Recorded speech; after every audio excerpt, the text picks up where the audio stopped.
दुर्योधन की तरह सबसे राय ले रहे हैं वो परेशान है। जिनके पास एक कृष्ण है कि बेटा रिस्क तो लेना पड़ेगा, गेम तो खेलना पड़ेगा, वो जीत रहे हैं। अपना दिमाग तेज कैसे करें? पेरेंट्स कहते हैं बादाम खाइए और मैं बादाम भिगोना ही भूल जाता हूं। नहीं, आप धोखा खाइए, आपका दिमाग अपने आप तेज हो जाएगा। 3 गलतियां जो स्टूडेंट्स लाइफ में नहीं करनी चाहिए। अपना टाइम किसी को नहीं देना चाहिए। गर्लफ्रेंड को हाय दोस्तों, मैं आपका चैनल आर्यन सर लाइफ में आपका स्वागत करता हूं। और कैसे हैं दोस्त? आई होप कि आप अच्छे होंगे और मैं कामना करता हूं कि आप सब अच्छे रहें, बेस्ट रहें और स्वस्थ रहें। मेरे दोस्त, आज ये वीडियो मैं आपको खास करके जो बताऊंगा बहुत इंपॉर्टेंट है, बताऊंगा नहीं, आपको दिखाऊंगा। जो हमारे अवध ओझा सर, जो इंडिया के टॉप मोस्ट यूपीएससी का बेस्ट टीचर हैं, उनका वीडियो आपको दिखाऊंगा, मैं क्लिप्स दिखाऊंगा। सर ये आईएएस स्टूडेंट के लिए बताए हैं कि एक आईएएस स्टूडेंट को किन लोगों से दूर रहना चाहिए, इस वीडियो में बताएंगे। ध्यान से देखते हैं, चलिए स्टार्ट करें। जो दुर्योधन की तरह सबसे राय ले रहे हैं वो परेशान है। जिनके पास एक कृष्ण है कि बेटा रिस्क तो लेना पड़ेगा, गेम तो खेलना पड़ेगा, वो जीत रहे हैं। अपना दिमाग तेज कैसे करें? पेरेंट्स कहते हैं बादाम खाइए और मैं बादाम भिगोना ही भूल जाता हूं। नहीं, आप धोखा खाइए, आपका दिमाग अपने आप तेज हो जाएगा। 3 गलतियां जो स्टूडेंट्स लाइफ में नहीं करनी चाहिए। अपना टाइम किसी को नहीं देना चाहिए। गर्लफ्रेंड टाइम इज गर्लफ्रेंड आपकी है तो वो आपको करंट अफेयर्स पढ़ा सकती है शाम को। अब आप आईएएस बनना चाहते हो, आपका दोस्त कह रहा साहब सर एक मोटिवेशनल भगवान हमको चपरासी बना दे तो हम बन जाएं, ऐसे आदमी को मार के भगा दो। आप सिगरेट पीने से कंसंट्रेशन बढ़ता है तो रिक्शे वालों का क्यों नहीं बढ़ता? बेस्ट टीचर ऑफ इंडिया, उनका भी तो बढ़ना चाहिए। सेक्स एजुकेशन को नॉर्मलाइज कैसे करना? चौराहों के ऊपर आपको भी वीडियो दिखा देता हूं सर के एडवर्टाइजमेंट लिखा है ना। निराश पुरुष मिले।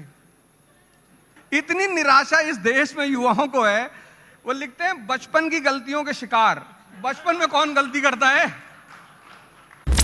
अवध सर आप आईएएस की कोचिंग देते हैं, आप मोटिवेशनल स्पीकर भी हैं। हमारा जो सेशन है उसका नाम है क्रैश कोर्स। तो क्या आईएएस बनाने के लिए भी कोई क्रैश कोर्स होता है क्या? कोई 30 दिन में आईएएस बन जाओ, 24 घंटे में आईएएस बना देते हैं, कुछ ऐसा भी होता है क्या? शोले एक मूवी थी, तो उसमें एक बड़ा प्यारा डायलॉग था। तो हेमा मालिनी अमिताभ बच्चन जी से निशाना लगाना सीखती है, तो कहती मैं तो तुम्हें, वो अमिताभ बच्चन साहब कहते हैं कि मैं तो तुम्हें 2 दिन में सिखा दूंगा। धर्मेंद्र जी कहते हैं कि मैं तुम्हें 2 दिन में सिखा दूंगा। तो Amitabh Bachchan was lying behind him and he says कि बहुतों को तो इन्होंने 2 घंटे में सिखा दिया है।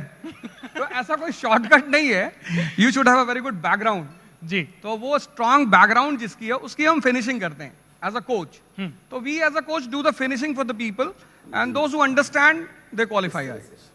सर माना जाता है कि आईएएस इंडिया की सबसे पावरफुल जॉब है, तो जो जॉब अपने आप में इतनी पावरफुल है उसके लिए इतनी मोटिवेशन देने की क्यों जरूरत है? वो तो अपने आप में काफी मोटिवेटिंग चीज हो गई। नहीं, तपस्या करते वक्त कभी कभी आदमी को दुख भी होता है।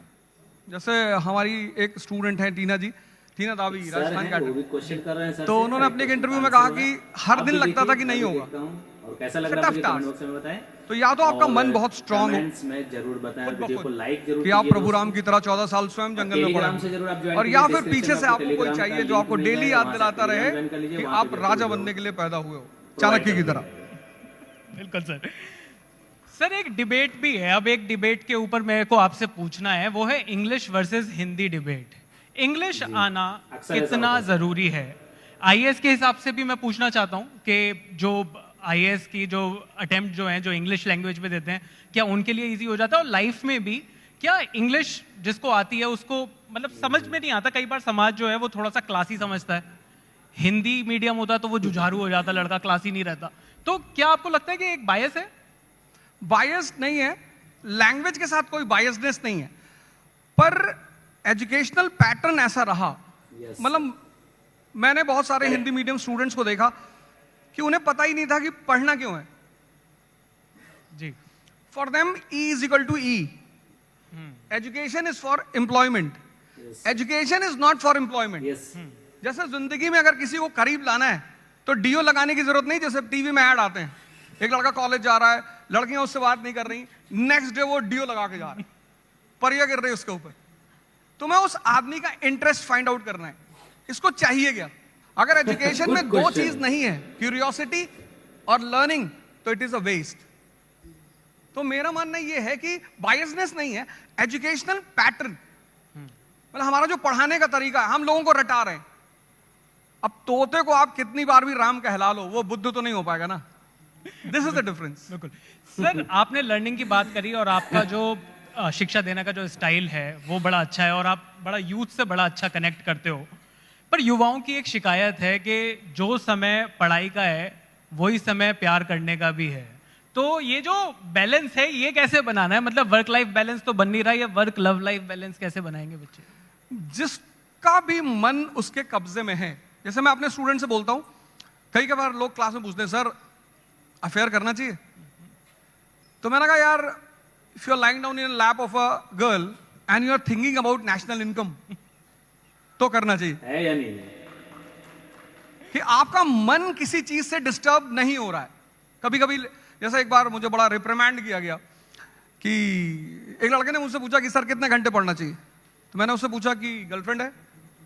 उसने कहा नहीं है। मैंने कहा मैं नहीं बताऊंगा। तो उसने मैनेजमेंट जाके शिकायत कर दी कि साहब my father has sent me here to study and mister Rosa was saying you should have a girlfriend. तो मैनेजमेंट ने मुझे बुलाया, उसने लिख के दिया अर्जेंट। मैं समझ गया कोई कांड हुआ है। He was also standing there. तो मैनेजमेंट ने कहा Roza why you talk like this? मैंने कहा सर मैंने इससे सिर्फ इतना पूछा था कि यू हैव अ गर्लफ्रेंड।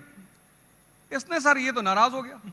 मैं इसको ये बता रहा था कि जैसे पार्कों में लोग बैठे हैं कपल्स, सुबह 8 बजे से रात 8, वहां तो वो समय नहीं पूछते। ये क्वेश्चन का आंसर जरूर जानना है। तो पढ़ाई में क्यों पूछ रहे हो? मेरा कहने का मतलब ये था कि जहां भी मजा आएगा वहां आदमी टाइम नहीं पूछेगा। जी बिल्कुल। तो you should love what you are doing, you should be passionate about your work, आप सब कुछ करोगे। सर, एक क्वेश्चन और लोगों के बीच में आता है कि बहुत बार डिसीजन मेकिंग के टाइम पर ना लोग समझ नहीं पाते, बहुत बार क्रॉस रोड्स पर होते हैं कि किस तरीके का डिसीजन लिया जाए। और बॉलीवुड ने तो वैसे ही एक लाइन दे दी है कि दिल की सुनो दिमाग की सुनो। आपको क्या लगता है कि जब आदमी को दिल की सुननी चाहिए या दिमाग की सुननी चाहिए, या फिर जैसे कहते हैं कि इमोशनल डिसीजन या फिर प्रैक्टिकल डिसीजन? नहीं, डिसीजंस जो हैं लाइफ में, जैसे हमारा जो मन है वो द्वंद का शिकार रहता है, डुअलिज्म। उसकी वजह यह है कि 95% लोग दुनिया में हर चीज कंफर्म करना चाहते हैं। हजारों स्टूडेंट मेरे पास आता है हजारों तरीके का तो बोलता है सर मैं आईएएस बनूंगा। अब डाइवर्ट हो जाएंगे। अब अगर ये बात मुझे पता होती, कृष्ण जी क्या करते थे? अकेला फैसला करते कि मैं नहीं बनूंगा तो मैं तैयारी ही क्यों करता? तो अब हम चाहते हैं हर चीज कंफर्म हो, वो है नहीं। तो जितने लोग कंफर्म करना चाहते हैं वो सबसे बात करते हैं, हजारों लोगों से पूछते हैं, दुर्योधन की तरह। जो दुर्योधन की तरह सबसे राय ले रहे हैं वो परेशान है। जिनके पास एक कृष्ण है कि बेटा रिस्क तो लेना पड़ेगा, गेम तो खेलना पड़ेगा, वो जीत रहे हैं। तो रिस्क लेना पड़ेगा, decision in a direction of a right person. आप किसी अपने माँ बाप से पूछो, उनसे अच्छा डिसीजन देने वाला कौन हो सकता है? और रिस्क लेना पड़ेगा। सर, आपके सब्जेक्ट पर भी आते हैं तो अवध ओझा सर हिस्ट्री पढ़ाते हैं और बड़ी खूबसूरती से पढ़ाते हैं। पर सर, हिस्ट्री के बारे में जब हम पढ़ रहे थे तो बचपन में एक लाइन बोली जाती थी कि हिस्ट्री ज्योग्राफी बड़ी बेवफा, रात को रटो सुबह को सफा। तो जिस सब्जेक्ट को इतना डिमोनाइज किया हुआ था शुरुआत से, आप मतलब आप क्या सोसाइटी को वापस देना चाहते हो कि नहीं मैं उस हिस्ट्री से प्यार करा कर ही रहूंगा बाकी बच्चों को? Science is based on reason and humanities is based on analysis. तो हमारे यहां क्या है कि हमारे यहां तो बीए के लड़के को बर्बाद आदमी मानते हैं। जैसे कोई बीए किया हुआ लड़का है, शादी वगैरह में खड़ा है, तो हमारी सोसाइटी में लोग पूछते हैं क्या कर रहे हो? इंजीनियरिंग कर। अरे वाह, एमबीए तो ठीक है भैया, हम बीए कर रहे हैं, पीछे आओ। तो वो बीए को मानते हैं कि बर्बाद आदमी। इस कंट्री में ह्यूमैनिटीज को बहुत रेयर इंस्टीट्यूशंस में पढ़ाया जाता है। तो जैसे अभी आपने कहा, हमारी टीचर क्लास में 10th में बोलती थी कि बेटा बस अब हिस्ट्री दोबारा जिंदगी में कभी नहीं आएगी जी। और वो सामने आके खड़ी हो गई। अब जिस कंट्री में लोगों को पता ही नहीं कि उनका नेशन पैदा कैसे हुआ, ये इंडिया कैसे पैदा हुआ, ये नेशन बना कैसे, तो वहां पे हिस्ट्री पढ़ाना एक थोड़ा चैलेंजिंग होता है। तो मैंने फिर आचार्य रजनीश से एक बात सीखी, philosophy to be converted in stories. ये कॉन्सेप्ट मैंने उनसे लिया जी। And then I started converting the history messages in stories. तो कुछ तो लड़के हिस्ट्री पढ़ने आते हैं मुझसे, और कुछ स्टोरी सुनने आते हैं, और जो कुछ दोनों नहीं करने आते, मैं उनके लिए भी कुछ ना कुछ मसाला रख ही लेता हूँ। कहीं वुमन की बात छेड़ दी, कहीं सेक्स की बात छेड़ दी, तो तुरंत अटेंटिव हो जाता है कि अब क्या बोलोगे। तो मैं जानता हूँ कि किसको कहाँ पे जिंदा करना है। तो सर इतना जो प्रेशर है आईएएस की कोचिंग में और आईएएस की पढ़ाई में, तो वहां पर आप ह्यूमर का कितना रोल देखते हो? आपकी जो जिस तरीके की आप पढ़ाते हो, जिस तरीके से, उसमें ह्यूमर का बहुत बड़ा योगदान है, एक बहुत बड़ा रोल है। लोग एंजॉय करते हैं, और जिनको आईएएस नहीं बनना वो भी तो आपके वीडियोस देख ही रहे हैं। तो ह्यूमर की कितनी इंपॉर्टेंस है? ह्यूमर जैसे चटनी है खाने में। अब आप दाल की तरह ह्यूमर डाल दोगे तो लड़का बड़ा दुखी हो जाएगा। तो आपको ह्यूमर को, जैसे 2.5 घंटे की क्लास होती है, तो साइंटिफिकली क्लास 40 मिनट्स 45 मिनट्स, तो 40 मिनट्स के बाद चूंकि हम एक एलिवेटेड लेवल पे होते हैं, तो हमें पूरी क्लास दिखाई पड़ती है। जरूर जानना चाहिए। कोई आसमान की तरफ देख रहा है, किसी ने सामने वाले को उंगली कर दी, कोई मुस्कुरा रहा है, कोई कुछ कर रहा है, तब मुझे पता होता है कि अब स्ट्राइक करना, अब मिसाइल मारनी। बस वहीं पे मैं उस चीज को तुरंत डाइवर्ट कर देता हूं। सर एक देश के एजुकेशन सिस्टम के बारे में भी आते हैं। आप जिस तरीके से आप क्लासेस लेते हो, मैंने जैसा कि कहा बहुत सारे व्यूज हैं आपके वीडियोस पर, बहुत लोग पसंद करते हैं, पर जो देश का एजुकेशन सिस्टम है इस टाइम पर, क्या आपको लगता है कि उसमें कुछ चेंजेस की जरूरत है? क्या आपको लगता है कि आइडियाज ऑफ इंडिया के मंच पर हैं हम, कुछ चेंजेस की रिक्वायरमेंट है इस टाइम? नहीं, बिल्कुल। हमारी स्कूल लेवल की जो एजुकेशन है उसे हमें ट्रांसफॉर्म करना पड़ेगा। मतलब हमें लोग पैदा करना पड़ेंगे जो सोचें, सोच तो वो वैसे भी रहें, पर सही दिशा में हम उन्हें कनेक्ट करना सिखाएं, जोड़ना सिखाएं। तो और वो एजुकेशन अच्छा रोल प्ले करती है। तो if schools will be good and teachers will be respected, जैसा यूएस में टीचर्स को, मैं अपनी बात नहीं कर रहा हूँ, मैं गवर्नमेंट टीचर्स की बात कर रहा हूँ, तो if teachers will be given due respect by the government and the society, and educational pattern पूरा ऑब्जर्वेशन बेस्ड होना चाहिए। कैसे करें? हमारे बच्चे स्कूल से आते हैं दुखी, निराश, जैसे कारगिल से आ रहे हैं, ये दिमाग तेज हो जाएगा। 50 किलो का बैग पकड़े हुए हैं बेचारे, कि ये बेचारे मजदूर टाइप के, और वो पढ़ना नहीं चाहते क्योंकि वो सीख नहीं रहे, उनके ऊपर प्रेशर है, रट रहे हैं। वो ओवरहॉलिंग जरूरी है, और टीचिंग जो फैटर्निटी है उसके लिए काम करना जरूरी है। जी सर, बिल्कुल। सर कई लोगों से मैंने पूछा इस इंटरव्यू से पहले, मैंने अपने इंस्टाग्राम पे एक स्टोरी भी डाली, मैंने पूछा कि आपके साथ बैठ रहा हूँ, कुछ सवाल करूंगा, तो एक सवाल ये भी आया है कि अपना दिमाग तेज कैसे करें? पेरेंट्स कहते हैं कि बादाम खाइए, और मैं बादाम भिगोना ही भूल जाता हूँ। नहीं, आप धोखा खाइए, आपका दिमाग अपने आप तेज हो जाएगा। उससे अच्छा बादाम से ज्यादा काम करता है वो। तो मन को स्ट्रांग करने का सबसे बढ़िया तरीका, आप एक्सपोज रहो, सोसाइटी में रहो, लोगों से मिलो, उनके साथ उठो बैठो। आप धोखा खाओगे, आप इतने मैच्योर होते चले जाओगे कि आपको किसी बादाम की जरूरत नहीं पड़ेगी। सर एक सवाल और लोगों ने पूछा है कि फियर ऑफ फेलियर के बारे में कई लोग बात करते हैं। ये फियर ऑफ फेलियर का जो प्रेशर है, ये गुड प्रेशर है या बैड प्रेशर? नहीं, प्रेशर अच्छा होता है। होना दो चाहिए। चीजें होती हैं, एक होता है प्रेशर, एक होता है स्ट्रेस। तो प्रेशर इज वेरी गुड। जैसे फियर बड़ी प्यारी चीज है। बच्चा है छोटा सा 6 महीने का, उसको उसके सामने सांप आ गया, अब उसे पता ही नहीं है सांप है, वो तो जाके पकड़ लेगा। लेकिन हम आप तो भागेंगे ना। तो fear is a preventive mechanism in a body. अच्छी चीज है, आपको एक्टिवेट रखेगा। पर जब आप स्ट्रेस में आ जाओगे, then you will suffer. Very nice तो point. People lose because of stress, not because of fear. बहुत बड़ी बात Yes, सर। sir. सर क्या लाइफ में प्लान बी भी होना चाहिए? क्या प्लान बी होना कमजोरी की निशानी तो नहीं है? जिनके पास सपने होते हैं उनके पास प्लान भी होता ही नहीं, कटोरा होता है, उसको वो घर में रखते हैं और उस कटोरे पे लिखते हैं कि ये मेरा फ्यूचर है अगर मैं हारा। मेरे पास है बड़ा सा। एजुकेशन को नॉर्मलाइज कैसे करें? क्या वर्कaholic होना ठीक है? चाहिए। वर्कaholic नहीं, ड्रीम अल्कोहलिक होना चाहिए। आपका सपना, आपका नशा होना चाहिए। इतना काम क्यों करना? इतने सारे लोग हैं दुनिया में काम करने के लिए, वो करेंगे। लेकिन आपका सपना अगर आपका नशा नहीं है तो फिर वर्कaholic होंगे तो आप मजदूर होकर रह जाएंगे। कोई और आपके पैसे पे मर्सिडीज लेके चलेगा। आप तो सिर्फ दिमाग को जिंदा करो, बाकी कुछ करने की जरूरत नहीं। आंसर जरूर जानते हैं। सर एजुकेशन ओवरहॉल की आपने बात करी, ये मेरा फेवरेट टॉपिक है कि सेक्स एजुकेशन को नॉर्मलाइज कैसे करना है। मतलब मैं अपने टाइम की बात करूं तो 20 साल पहले भी जब ये टॉपिक आता था तो टीचर भी थोड़ा सा घबराता था, बच्चे हंस रहे होते थे, तो इस पर असहज थे लोग। आज भी असहज दिखाई देते हैं। सेक्स एजुकेशन कितना इंपॉर्टेंट है और सेक्स एजुकेशन को इम्प्लीमेंट करने का आपके पास कुछ मतलब कोई तरीका है, कुछ आपका सोच है इस चीज के ऊपर? आप कभी इलाहाबाद गए? इलाहाबाद नहीं सर। इलाहाबाद एजुकेशनल हब रहा किसी जमाने में। उसको ऑक्सफोर्ड का, ईस्ट को ऑक्सफोर्ड भी कहते हैं।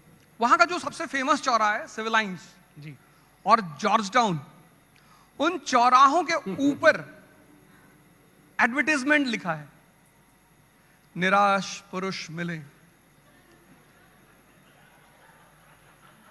ऐसा पूरे इंडिया में इतनी निराशा इस देश में युवाओं को है, वो लिखते हैं बचपन की गलतियों के शिकार। बचपन में कौन गलती करता है? बचपन है तो हो ही रहा है, उसमें गलती की क्या बात है।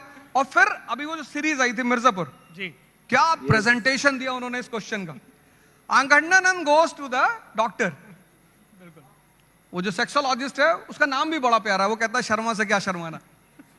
He goes to the doctor, he is suffering, he asks Maqbool to sit, मकबूल को बोलता है बैठो।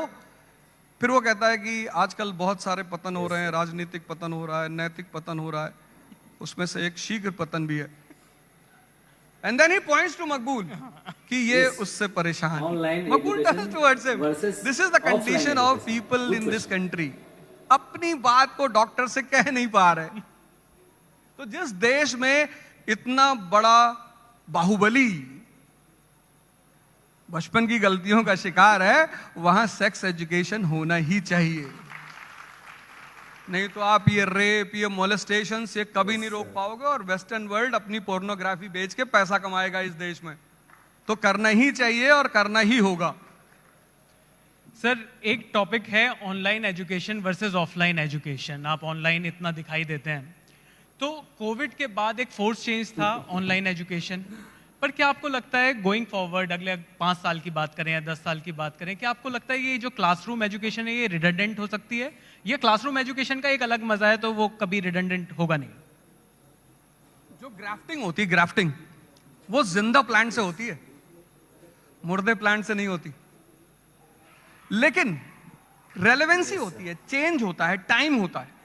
अभी हमारे बच्चे हैं, ये तो उठना ही नहीं चाहते सुबह। हमें तो हमारी माताजी कम से कम 10-15 डंडा मारती थी सुबह, हम मार ही नहीं सकते। उनकी माताजी आगे खड़ी होते हैं, बच्चे हैं, हम भी थे।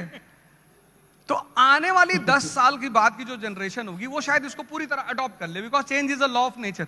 But classroom is like a live plant. You see the teacher, you feel the vibration, you enjoy the aura of the class. अब इतने सारे लोग यहां बैठे हैं, बड़े बड़े लोग, इनका ऑरा है। If this would have been on online, you would have never enjoyed the aura of these people. So you enjoy the aura, you enjoy the place, you enjoy the gravity. And then when you see all these things, the teacher also gets momentum. कि boss अब आगे बढ़ के ही मारना है। तो teacher भी कभी कभी बहुत उदास हो जाता है कैमरे पे कि अरे भैया ये देखो न्यूटन ने भैया ऐसा कहा था, अब बाकी हमें पता नहीं कहा था कि नहीं।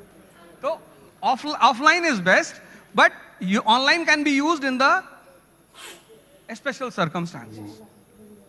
सर मजा तो बहुत आ रहा है आपसे बात करके, पर समय की थोड़ी सी कमी है। एक आखिरी सवाल लेना चाहूंगा आपसे कि 3 गलतियां जो स्टूडेंट्स लाइफ में नहीं करनी चाहिए, जो स्टूडेंट्स देख रहे हैं हमें, उनके लिए अगर मैं पूछ सकूं कि आपके हिसाब से ऐसी वो कौन सी 3 गलतियां हैं जो स्टूडेंट को करने से बचना चाहिए अपनी लाइफ में? अपना टाइम किसी को नहीं देना चाहिए।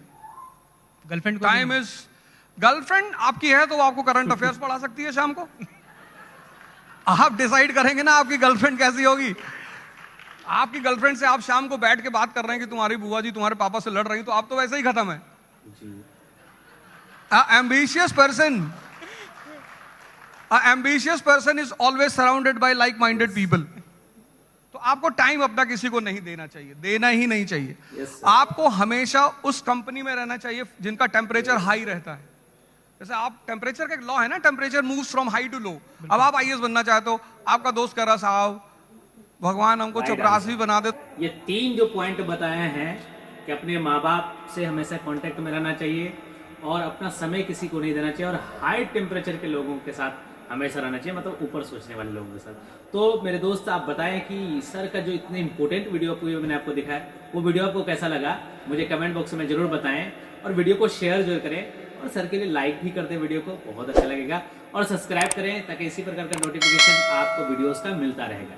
तो चलिए मिलते हैं हम लोग नेक्स्ट वीडियो में। थैंक यू, जय हिंद।